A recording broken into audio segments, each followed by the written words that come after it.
ধানের শীষের বাইরে যারা যায়, তারেক রহমান সাহেবের বাইরে যারা যায়, তাদের প্রতি আমাদের কোন সম্মান দেখানোর সুযোগ আছে? দেখেন, তারেক রহমান সাহেব দেশের বাহিরে ছিলেন। 2018 নির্বাচনে দেশনেত্রী বেগম খালেদা জিয়া জীবিত ছিলেন। তারেক রহমান সাহেবের অভিভাবক একজন হলেও ছিলেন বেগম জিয়া, বাবা মারা যাওয়ার পরে, তাই না?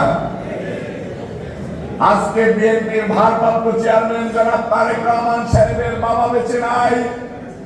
বিএনপির সাবেক প্রধানমন্ত্রী, সাবেক সভানেত্রী দেশনেত্রী বেগম খালেদা জিয়া জীবিত নাই।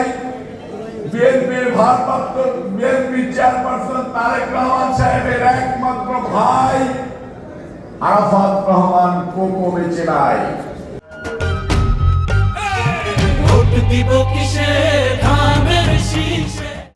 একজন এতিম পারিবারিক ভাবে একজন এতিমের বিপক্ষে গিয়েছে, তার সবচেয়ে দুঃসময়ে তার বিরুদ্ধে ষড়যন্ত্র লিপ্ত থাকে, সে কি?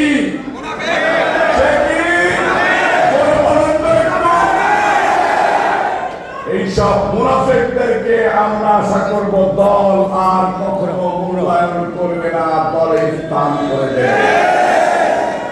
দল যা করে, যারা দলের সচ্চা কর্মী তাকে হয়তো সালাম বিনিময়টাও করবে না। সালাম তো মুসলমান হিসেবে দেওয়া যায়, কিন্তু দলের নেতা, দলের ভাই হিসেবে যে সালাম দেওয়া হতো, ওই সালামটা হবে না।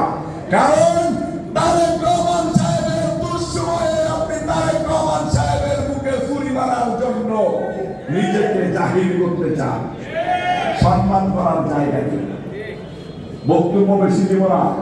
সম্মানিত ভাইরা আমার, আমি দীর্ঘ সময় দেখেছি, আমি নিজেও আন্দোলনের সময় হামিদ ভাইয়ের সাথে প্রতিনিয়ত যোগাযোগ রেখে বলেছি, ভাই ঢাকা 7 ঢাকা 6 আপনার দেখার বিষয় নয়।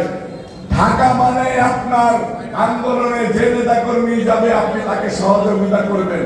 করে নাই? হামিদ ভাই হাত তুলে বলেন তো, করছে না? আপনাদের মামলায় জামিন করাইছে না? আপনাদের পরিবারের খবর রাখছে না? সেই হামিদ ভাইকে ভুলে যাওয়ার কোন সুযোগ আছে? আমরা সকলে মিলেই একটা জিয়া পরিবার। আপনারা আমরা ধানের শীষ মানেই জিয়া পরিবার।